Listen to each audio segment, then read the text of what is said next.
The vast national left-wing nut media is ignoring a very important story unfolding on the West Coast.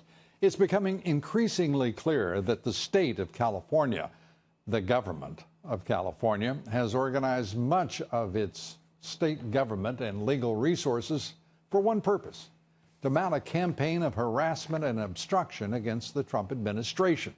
The campaign appears to be led by a cabal of left-wing politicos fronted by none other than Governor Jerry Brown.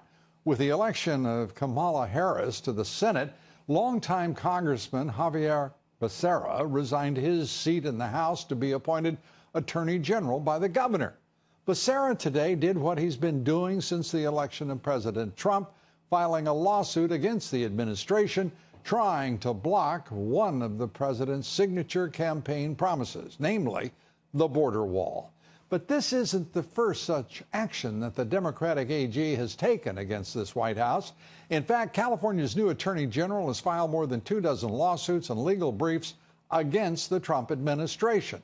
He doesn't have time to do much in state government. He has political targets: DACA, the travel ban, redistricting, regulations, air quality, fuel standards, to name just a few.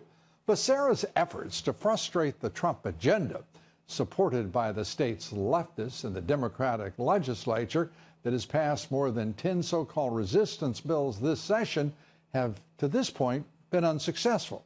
The bills offering protection for dreamers, calling for the censure of President Trump, refusing to provide federal election officials voter data, and most notably, making California a sanctuary state, a move with Attorney General Sessions, which he calls unconscionable. Well, unconscionable or not, Jerry Brown's going to sign that state law. All the while, California also looking to increase its influence in the 2020 election. Lawmakers there passing the bill to move the presidential primary in California from June all the way up to March.